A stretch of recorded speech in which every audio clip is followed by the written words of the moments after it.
Hey, it's the final day of the 2016 Indiana Annual Conference, and I am so excited that you're here with us for just this last day.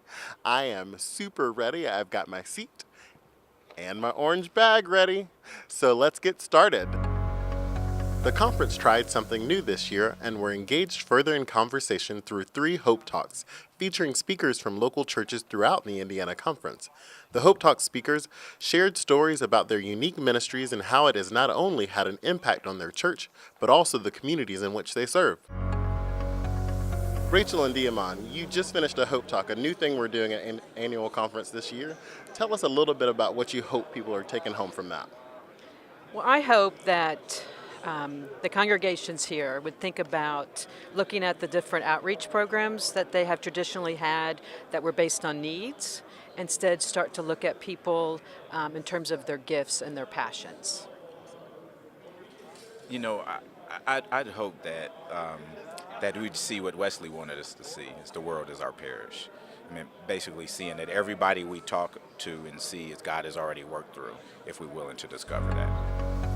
The conference held a tribal council, or really the nominations report, with the survivor theme. The United Methodist Foundation of Indiana presented Bishop Mike with a check for $232,114 for the 2016 Ministers Retirement Fund, a grant to support health insurance for retirees in the conference plan.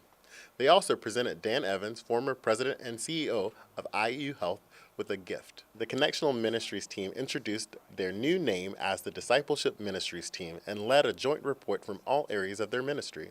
The church development team reported that they are nearing their goal of having planted 30 new churches by 2020, as there are 21 active planting projects, with 3 more underway in the next few months. Bishop Corner also chartered the Branches Church of Plainfield and Gateway Community Church of Indianapolis. Sharon, what are you hopeful for this conference? Well, I'm hopeful that as we celebrate 2 new churches, that we will continue to be inspired to look for ways that we can not only plant new faith communities, but raise up new leaders who will be courageous and take on that opportunity to plant new faith communities in places where we currently don't have a United Methodist Witness, in places where we know there are unchurched, where there are unreached people, where there are younger, newer, more diverse people, so that we can continue to cultivate a fresh expression of the United Methodist Church.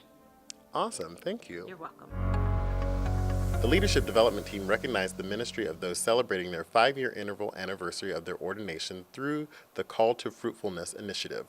The Board of Ordained Ministry also presented the retiring class of 2016, which included 41 clergy members. The Council on Finance presented the 2017 budget to the body, and it was passed at $13.8 million. The ministry of Bishop Mike and Marcia Corner was celebrated during a special Friday night service with a host of special guests, video interviews, music, dance parties, and much, much more.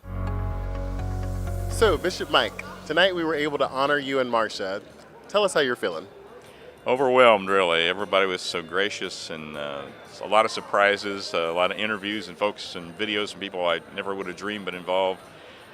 Kind of overwhelmed. Just really, really grateful and blessed. Well, looking at the service, it's really apparent how well loved you are and how much of an impact you've had on Indiana. And do you have any words you'd like to say to the conference and those who participated? Well, I really love the people of Indiana, the United Methodist Church of Indiana, so I think it's very mutual and it's very affirming.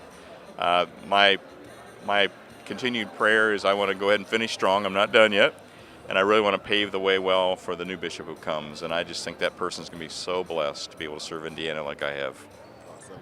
And now, as we are about to close out conference this morning, what are your thoughts on this conference? And as you continue over the next few months, what are you looking forward to as we leave?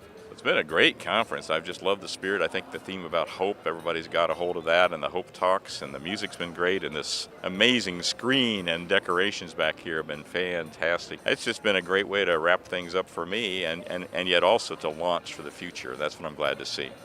Awesome. Thanks so much, Bishop Mike. It has been a pleasure serving with you this conference, and I'm sure we'll all be looking forward to seeing you more for the next few months. And then after that, because you're staying in Indianapolis. Yeah, we're staying in Indiana, so we'll be around. We're gonna not be in the way of my successor, but we're gonna be around to be supportive and be with folks. So thank you for that. Awesome. Thanks so much. All right. God bless. Bye-bye.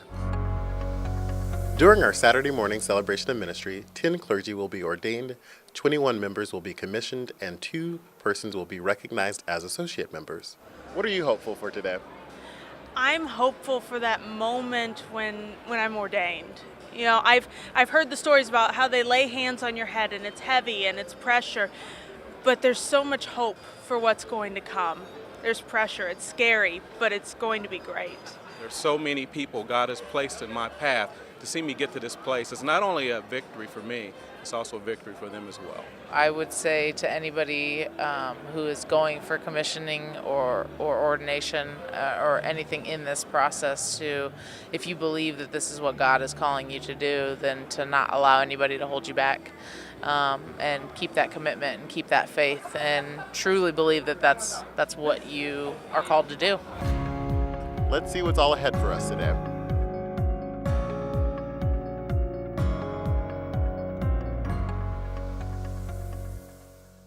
Thanks so much for joining us this past few days of the 2016 Indiana Annual Conference, where we learned to embrace, live, and realize hope for our communities and for the world. And from all of us at the Indiana Conference, don't forget, be hope.